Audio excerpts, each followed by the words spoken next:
할렐루야. 자, 성도 여러분, 성경에서 읽고 말씀을 향한 고백부터 함께 나누도록 하겠습니다. 다 같이 시작.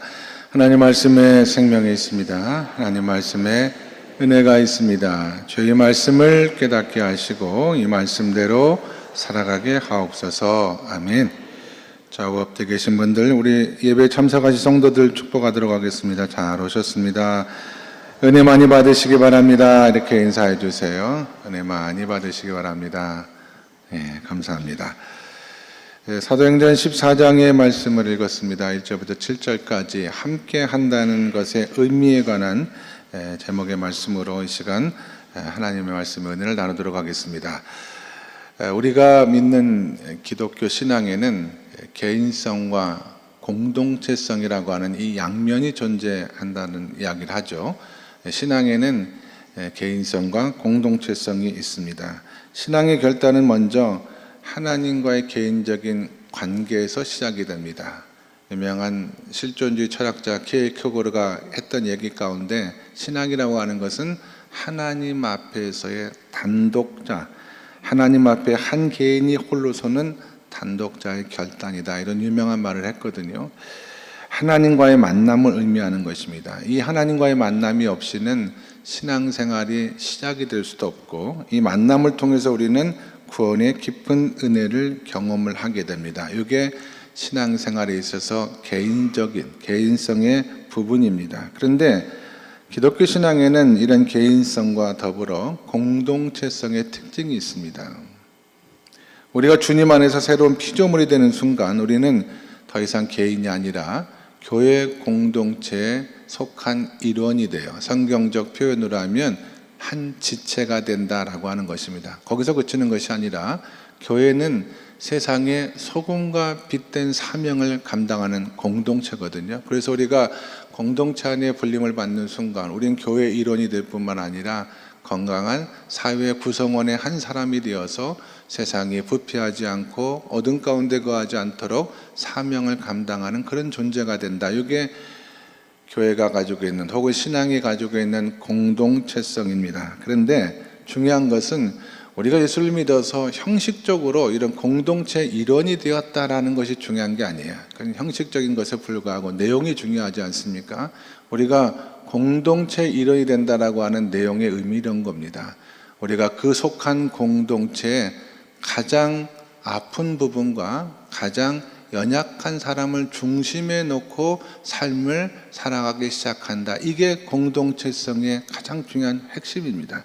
지금까지는 삶의 중심이 내 중심이었거든요. 나를 중심으로 살아왔다라고 한다면 우리가 어떤 공동체 안에, 그게 직장일 수도 있고 교회일 수도 있고 세상에 속한 어떤 모임일 수도 있는데, 그런 공동체 안에서 이제부터 나의 삶은 나 중심으로 돌아가는 것이 아니라 그 공동체 안에 가장 연약한 부분, 가장 아픈 사람들을 중심으로 돌아가기 시작하는, 그것이 공동체적인 삶이라고 하는 거예요. 이런 공동체적인 삶의 경험이 없이는 우리는 그리스도를 닮아갈 수가 없고요, 진정한 의미에서 신앙생활을 해나갈 수가 없는 거예요.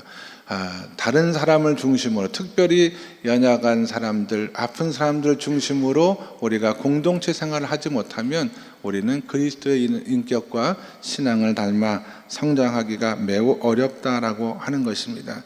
한국교회 교인들은요, 하나님과의 관계, 이 개인적 신앙생활은 굉장히 잘 합니다. 전 세계에서 한국교회 교인들만큼 기도와 예배와 전도와 이런 것에 열심히 있는 교회 다시 없어요.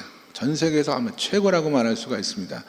그럼에도 불구하고 한국교회 성도들이 공동체 안에서 보여주는 모습에 있어서는 좀 부족함이 너무나 많습니다.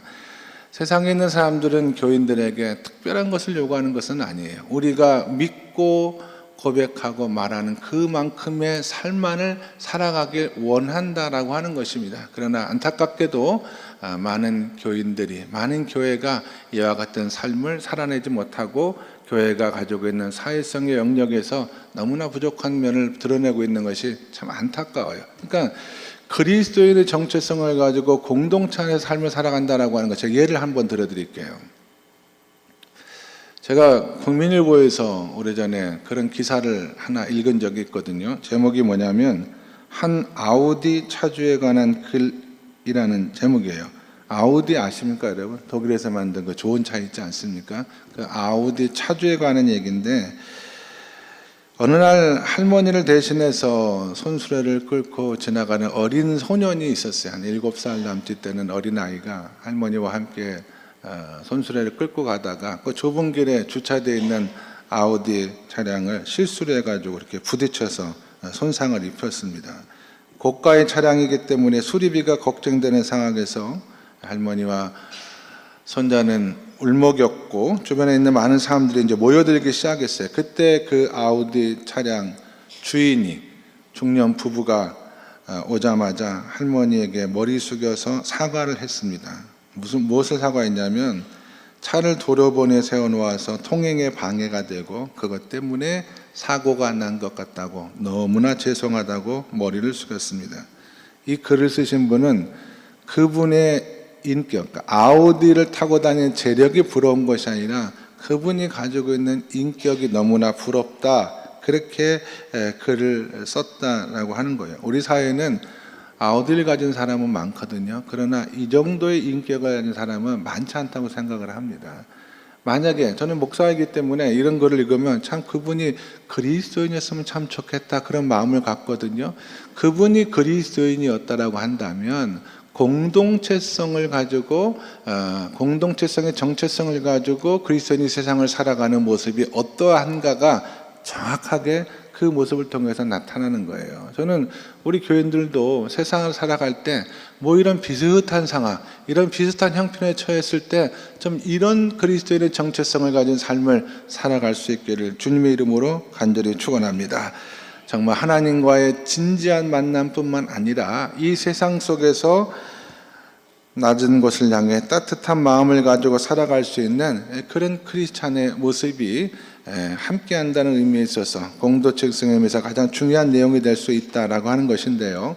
오늘 우리가 읽은 본문의 말씀은 안디옥 교회에서 파송을 받은 바울과 바나바가 제1차 전도 여행을 하는 가운데 일어났던 사건을 다루고 있습니다.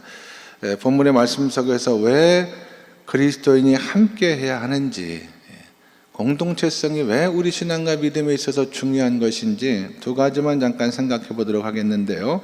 첫째는 함께 해야 힘있게 복음을 전할 수 있기 때문에 그렇습니다. 그래서 우리는 함께 해야 됩니다.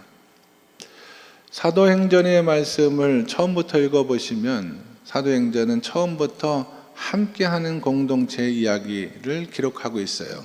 사도행전 1장에 보시면 그리스도 예수께서 하신 말씀을 따라서 교회가 함께 모여 기도했다라고 하죠. 함께 모여 기도했잖아요. 그 다음에 2장에 넘어가시면 함께 기도하는 가운데 성령 충만함을 경험을 합니다.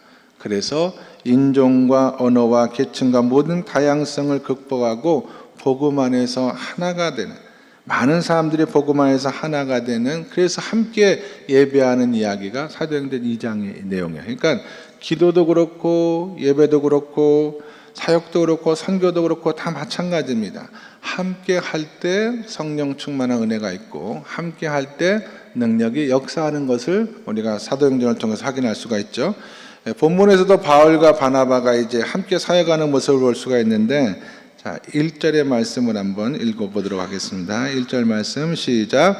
이에 이고니온에서 두 사도가 함께 유대인의 회당에 들어가 말하니 유대와 헬라의 허다한 무리가 믿더라. 아멘. 여기 두 사도는 이제 안디옥 교회에서 파송했던 그 바울과 바나바를 말합니다.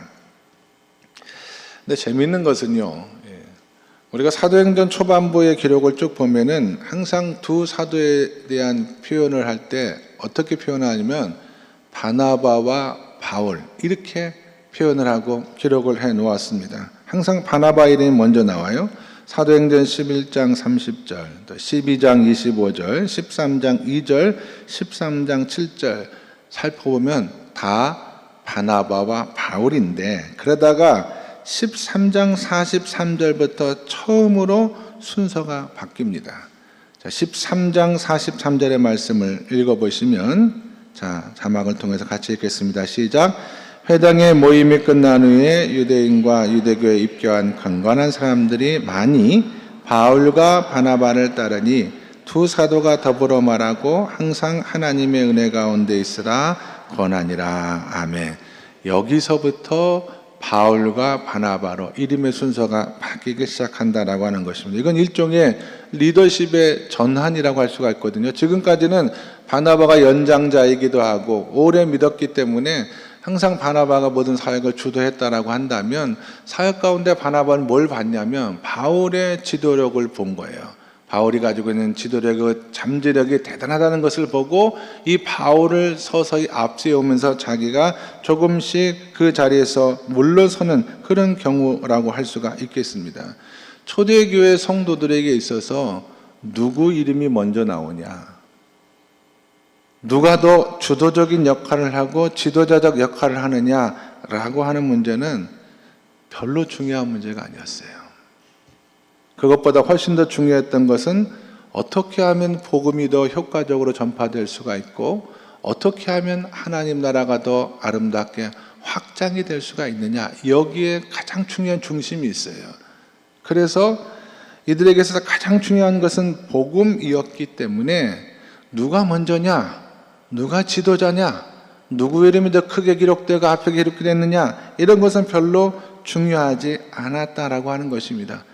대단히 시사점이 크죠. 우리에게 주시는, 물론 그들도 인간이기 때문에 이런 생각에서 완전히 자유로울 수는 없었을 것이라고 저는 생각을 해요. 그럼에도 불구하고 이 사람들은 자기 만족이나 유익을 구하는 이기적인 마음보다 공동체 속에서 그리스도의 복음을 전파하는 것, 그리고 공동체 안에서 사람들이 구원받고 변화되어 하나님 나라가 확장되어지는 것에 훨씬 더 큰 목적을 두고 거기에 모든 것을 다 드릴 수가 있었다라고 하는 것입니다. 그게 초대교회가 그리고 복음이 힘있게 증거되는 가장 중요한 비결 가운데 하나였다라고 하는 거예요. 여러분, 신앙생활하면서 우리가 말로 다 하지 않아서 그렇지 얼마나 치사한 경우를 많이 경험합니까, 여러분? 요즘 사람들은요, 아주 작은 이익도 그냥 넘어가는 법이 없습니다, 여러분. 철저하게 자기 이익과 자기 자존심과 자기 명예가 걸린 문제에서는 공동체가 뭐가 다 필요가 없어요. 철저하게 자기 이익을 따라 살아요. 그런 사람들, 그런 성도들과 비교해 보았을 때 바울과 바나바 혹은 초대교회 성도들이 보여주는 모습은 너무나 고귀합니다, 여러분. 포춘지라고 하는 그 세계에서 유명한 그 기업 관련한 잡지 아닙니까? 거기서 가장 영향력 있는 경영인 가운데 하나로 짐 콜린스라는 사람을 선정한 적이 있었는데, 그분이 쓴 책이 좋은 기업을 넘어 위대한 기업이라고 하는 책이고, 그 책이 나왔을 때 이 사람이 영향력 있는 사람으로 뽑혔는데, 이 책의 내용은 이런 겁니다, 여러분. 세상에 많은 기업이 있는데 어떤 기업은 그냥 좋은 기업으로 머무는 경우가 많고, 그러나 어떤 기업은 그 좋은 기업을 넘어서서 정말 세계적으로 위대한 기업으로 성공할 수 있는 그 차이가 어디에 있느냐, 그걸 연구한 거예요. 어떤 기업은 왜 그 위대한 기업으로 더 발전하지 못하는가. 그 일장의 제목이 뭐냐면 위대한 것에 적은 좋은 것이다 라는 굉장히 유명한 말이에요. 위대한 것에 적은 좋은 것이다. 좋은 것이 때로는 위대한 것으로 넘어서는 장애물이 될 수 있다는 겁니다. 예를 들어 드릴게요. 여러분, 어른을 공경하는 것이 좋은 것입니까? 나쁜 것입니까? 좋은 거죠. 어른을 공경하는 것은 좋은 것입니다. 우리 교회도 어른을 공경할 줄 아는 교회이기 때문에 좋은 교회예요. 그런데 요즘 젊은 사람들은 도대체가 어른을 공경할 줄을 몰라. 요즘 아이들은 도대체 먼저 인사하는 법이 없어. 이런 말을 많이 하는 교회는 그냥 좋은 교회에 머무를 가능성이 크다는 겁니다.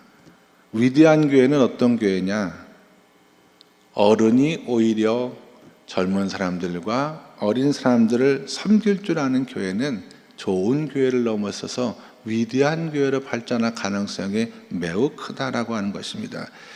젊은이와 어린이가 마땅히 어른을 공경하는 것이 맞잖아요. 그런데 위대한 교회는 그 이상이라는 것입니다. 어른들이 오히려 주방에서, 어른들이 오히려 주차장에서, 어른들이 오히려 예배와 교육과 섬김의 모든 훈련장에서 대접받는 것만을 당연하게 생각하는 것이 아니라 오히려 섬길 줄 아는 교회는, 우리 어른들이 그렇게 하라는 것이 아니라 이런 설교를 하면 또 실망을 하시는 분들이 계실까 싶어서 드리는 말씀입니다. 위대한 교회는 그것을 넘어설 줄 아는 교회라는 그 얘기를 하고 싶은 거예요. 기장교회가 부흥하기가 만만치 않거든요. 전라북도 임실에 있는 교회 하나가 굉장히 부흥하는, 젊은 사람들이 굉장히 가득 차고 넘치는 그 은혜가 있다고 해서 제가 너무나 궁금했어요. 어떻게 그게 가능할까? 임실은 우리식으로 말하면은 담양 같은 지역이거든요. 전주의 배우 지역이에요. 배우 지역. 그런데 왜 그 교회가 부흥하는가 가만히 이야기를 들어봤더니, 젊은 사람들이 이런저런 뭐 가족들도 있고 이러저런 이유로 이제 전주에서 주일날 교회에 오지 않습니까? 근데 교회 어르신들이 그 젊은 사람들을 빈손으로 돌려보내지 않는다는 거예요. 그 멀리서 주일 예배 오는 분들을 위해서 권사님들이 주중에 김치도 담고 반찬도 마련하고 그렇게 해가지고 주일날 오는 젊은 사람들에게 손에 갈 때 그냥 보내지 않고 차에 트렁크에 그런 것들을 다 실어서 돌려보내니까 한 번 그 교회에 나온 젊은 사람들은 그 교회를 떠날래야 떠날 수가 없다는 거야. 완전히 그 고향집, 친정집, 어머니를 만난 기분을 주일마다 경험하는 그런 은혜가 있어서 참 귀한 교회죠. 그게 준비하는 것이 그게 결코 쉬운 거 아니거든요. 그러나 뭐 우리가 얼마나 많이 준비하는 것을 떠나서 그 마음이 중요한 거 아니겠습니까? 이 젊은 사람들이 이 먼 곳까지 와서 같이 예배드리는데 그냥 돌려보내지 않고 따뜻한 사랑의 마음을 담아서 그렇게 섬겨 주었을 때 그 교회가 굉장히 부흥하고 젊은 사람들이 가득, 어린아이들이 가득한 그런 교회로 변화되었다는 말씀이 참 은혜가 되더라고요. 여름 행사를 마치고 이런저런 감회가 있었는데 장로님 한 분이 그런 얘기를 저한테 하신 적이 있거든요. 목사님, 우리 교회는 앞으로 교회 모든 인력과 교회 모든 재정의 50% 이상을 젊은 사람들과 이 교회 학교와 다음 세대를 위해서 투자할 수 있는 그런 교회가 될 수 있도록 목사님 제가 기도하고 있습니다 라는 그런 이야기를 했어요. 저는 위대한 생각으로 생각합니다. 저도 그렇게까지 생각해 본 적이 없었거든요. 어떻게 교회 재정 인력의 50% 이상을 다음 세대를 위해서 투자합니까? 그런데 만약에 우리 교회가 재정과 인력의 50% 이상을 다음 세대에 투자할 수 있는 교회가 될 수 있다면, 그러면 우리 교회는 좋은 교회를 넘어서 위대한 교회가 될 가능성이 매우 크다라고 믿습니다. 초대교회가 좋은 교회를 넘어서서 위대한 교회가 될 수 있었던 것은 바나바를 비롯한 교회 많은 성도들이 이런 생각을 갖고 살았기 때문에 그렇다고 저는 믿어요. 천하보다 귀한 영혼을 구원하는 일에 있어서, 교회가 세워지고 교회가 전파되는 그 일에 있어서 내가 가지고 있는 이익, 내가 가지고 있는 명성, 내가 가지고 있는 자존심, 이런 것도 아주 필요가 없는 건 아니죠. 반드시 중요한 거거든요. 그런데 그것보다는 복음을 위해서, 그것보다는 교회 유익을 위해서, 그것보다는 하나님의 영광을 위해서 생각하고 살 줄 알았던 그런 믿음이 있었기 때문에 초대교회는 좋은 교회를 넘어서 위대한 교회가 될 수 있었다라고 하는 것입니다. 저는 우리 교회가 이런 교회가 될 수 있기를 주님의 이름으로 간절히 축원합니다. 왜 그리스도인은 함께 해야 될까요? 두 번째는 함께 해야 고난을 극복할 수 있기 때문에 그렇습니다. 본문의 말씀은 두 사도가 함께 동역할 때 복음이 힘있게 전파되는 것을 보여주고 있을 뿐만 아니라 동시에 이 사람들이 고난을 함께 극복하는 모습도 보여주고 있어요. 2절의 말씀을 보도록 하겠습니다. 2절 다 같이 읽겠습니다. 시작. 그러나 순종하지 아니하는 유대인들이 이방인들의 마음을 선동하여 형제들에게 악감을 품게 하거늘. 아멘. 이 악감을 품었던 사람들이 반대하는 사람들이거든요. 5절에 보시면 이방인과 유대인과 그 관리들이 두 사도를 모욕하며 돌로 치려고 달려드니, 그러니까 말할 수 없는 고난과 핍박을 이곳에서 받았다라고 하는 그런 이야기입니다. 근데 그런 상황 속에서도 하나님의 기적이 함께 했어요. 3절도 같이 읽겠습니다. 3절 시작. 두 사도가 오래 있어 주를 힘입어 담대히 말하니 주께서 그들의 손으로 표적과 기사를 행하게 하여 주사 자기의 은혜의 말씀을 증언하시니 아멘.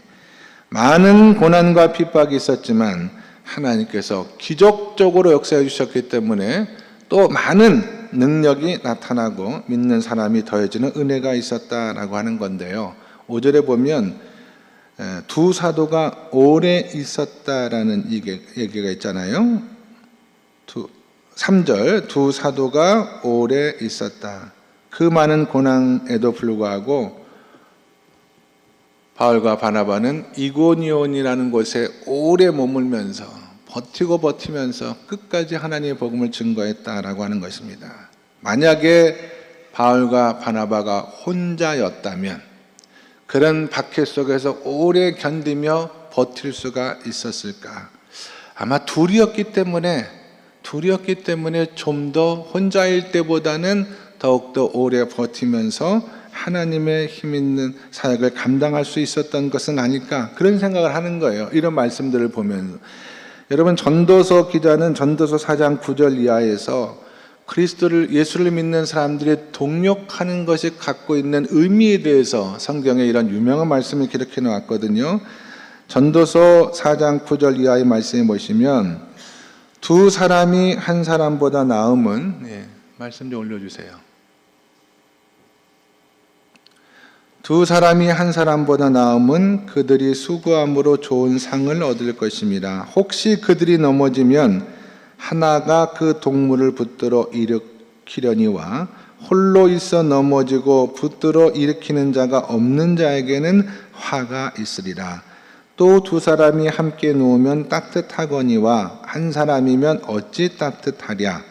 한 사람이면 패하겠거니와 두 사람이면 맞설 수 있나니 세 겹줄은 쉽게 끊어지지 아니하느니라. 아멘. 이게 얼마나 진리의 말씀이에요, 여러분. 한 사람으로는 능히 감당할 수 없는 상황과 형편이 많은데, 그러나 두 사람이 마음을 모아 함께 하면, 혹 그 이상이 모여서 마음을 합치면 훨씬 더 하나님의 위대한 일들을 감당해 나갈 수가 있다라고 하는 그런 말씀 아니겠습니까? 예를 들면은 사랑하는 부부가 고난을 맞이했을 때 그 고난이 그 부부가 멀어지는 것이 아니라 그 고난을 함께 뚫고 나아갈 때 더욱더 가까워지게 되어져 있다라고 하는 거예요. 사춘기 아들로 인해 말할 수 없는 고통을 경험하는 가정이 있었습니다. 매일매일 지옥 같은 고난의 연속이었지만 부부는 기도하면서 이렇게 다짐을 했어요. 어떤 경우에도 우리는 서로를 비난하지 말고 함께 견디고 함께 이겨내자. 대개의 경우는 자녀와의 갈등이 부부간의 다툼으로 번지는 경우가 너무나 많습니다. 자식이 이 지경에 이르도록 도대체 당신은 뭘 한 거냐, 이렇게 서로를 원망하고 책임을 전가하고 상처를 주고받다 보면 자녀와의 다툼이 부부싸움으로 번지는 경우가 많고요. 또 부부가 함께, 자녀와 함께 큰 어려움 가운데 들어가는 경우가 너무나 많아요. 그래서 우리 부부는 어떤 경우에도, 우리 부부라고 얘기해 취소 어떤 경우에도 서로 비난하지 말자.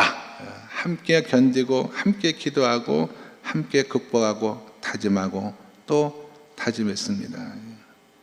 고난과 어려움이 분명히 우리를 고통스럽게 만들지만 하나님은 동력자를 통해서 함께 견딜 수 있도록 하고 함께 기도하게 할 수 있음으로 말미암아 그 고난을 이겨낼 수 있는 힘을 주세요. 감사한 것은 그 아들이 너무나 착해져 가지고 너무나 살가운 아들이 되었다라고 하는 것입니다. 결혼식 주례 때 제가 가끔 인용하는 말씀이 있습니다. 창세기 24장에 보면 이삭과 리브가의 결혼 이야기가 길게 나오는데 그 마지막 절의 말씀이 뭐냐면 창세기 24장 67절의 마지막 말씀이 이삭이 리브가로 인하여 위로를 얻었더라라는 말씀으로 끝이 납니다. 이 위로라고 하는 말이 결혼한 남편과 아내에게 주신 하나님의 가장 큰 축복이라는 의미인데, 이 위로가 가지고 있는 이 히브리 말의 원래 의미를 깊이 묵상을 하면 이런 뜻입니다. 위로는 뭐냐면, 하나님이 부부간에 주신 이 위로는 한 사람이 비를 맞고 있을 때 곁에서 우산을 펴주는 것이 그게 위로가 아니라 함께 비를 맞아주는 것이 위로가라고 하는 단어가 가지고 있는 가장 큰 의미거든요. 인생을 살아가면서 고난의 비가 쏟아질 때 함께 그 비를 맞아주는 사람이 곁에 있다라고 하는 것이 그게 위로가 되는 것이고, 그런 진실된 사랑스러운 동반자가 있다라고 한다면 고난이 중요한 게 아니죠. 우리는 얼마든지 그 고난을 위로 가운데 극복해 나갈 수가 있다라고 하는 것입니다. 그건 부부만의 문제도 아닙니다. 공동체, 우리 믿음의 성도들도 마찬가지예요. 여러분, 이 교회 공동체에서 가지고 있는 위대하고 놀라운 능력이 있는데, 과거에 제가 그 로마에 있는 카타콤이라는 그 지하 동굴 있지 않습니까? 초대교회 성도들이 신앙생활했던, 박해를 피해서 신앙생활했던 그 동굴 속에 가면은요, 뭐 여러 가지 글들이나 이런 기록들이 남아 있거든요. 그거를 소개하는 가이드가 그런 얘기를 하는 거예요. 그 동굴에 있는 어떤 글을 가리키면서 그 내용이 이런 거라는 겁니다. 사랑했던 당신들 때문에 나는 63세까지 행복한 삶을 살아갈 수가 있었습니다. 그게 이제 거기 딱 써 있는 거예요. 사랑했던 당신들 때문에 나는 63세까지 행복하게 살아갈 수가 있었습니다. 그 사람들은 평범하게 신앙생활하는 사람들은 아닙니다, 여러분. 평생을 햇빛이 들지 않는 캄캄한 지하 동굴 속에서 삶을 살면서, 그럼에도 불구하고 공동체가 있어, 교회가 있어서 넉넉히 그 환경을 이겨냈다라고 하는 거예요. 사랑했던 당신들 때문에 저는 이것이 고난을 극복할 수 있었던 굉장히 중요한 비결이라고 생각을 하거든요. 사랑했던 당신들 때문에. 우리 성도님들도 함께 신앙생활하는, 교회 생활하는 우리 성도들과 함께 인생의 날들을 마감한 어느 한순간에 이런 고백을 할 수 있으면 좋겠어요. 사랑했던 여러분들 때문에, 사랑했던 권사님 때문에, 사랑했던 장로님 때문에 놀랍고도 아름다운 삶을 오늘날까지 살아올 수가 있었습니다 라고 고백할 수 있는 그 공동체가 고난을 함께 극복할 수 있는 공동체고, 그게 바로 교회의 모습이 되어야 된다라고 하는 것이 오늘 성경의 가르침이 아닐까 싶어요. 우리 공동체 안에 저는 이런 은혜가 함께 할 수 있기를 주님의 이름으로 간절히 축원합니다. 말씀의 결론을 맺도록 하겠습니다. 여러분, 오늘부터 대림절이거든요. 대림절은 인류를 구원하시기 위해서 아기 예수로 오신 예수님을 맞이하고 준비하는 기간이고요. 다시 오실 예수 그리스도를 기다리는, 믿음으로 기다리는 그런 절기입니다. 하나님 우리를 개인적으로 불러주시고 만나주시기 위해서 이 땅에 오셨을 뿐만 아니라 하나님은 공동체 안에서 우리를 만나주시기 위해서 다시 오십니다. 대림절을 지나 성탄절에 이르기까지 함께하는 신앙생활의 의미가 무엇인가를 말씀을 통해서 깊이 묵상하시고, 우리 신앙과 삶 속에 그리스도인의 아름다운 교제와 사랑을 깊이 경험할 수 있는 저와 여러분 모두가 다 될 수 있기를 주 예수 그리스도 이름으로 간절히 축원합니다. 기도하시겠습니다. 하나님 아버지, 아름다운 그리스도인의 교제 가운데 우리를 두셔서 우리로 하여금 고난을 함께 극복하고 복음을 증거하며 하나님의 뜻을 이루어가며 살아가게 도와주심에 감사드립니다. 그리스도 예수의 그 은혜와 사랑이 마음속 깊이 우리와 함께하여 주셔서 가정을 통해서, 교회를 통해서, 공동체를 통해서 하나님의 놀라운 사랑의 역사가 증거될 수 있는 아름다운 대림절기가 될 수 있도록 주님 인도하여 주시옵소서. 예수 그리스도 이름 받들어 기도드리옵나이다. 아멘.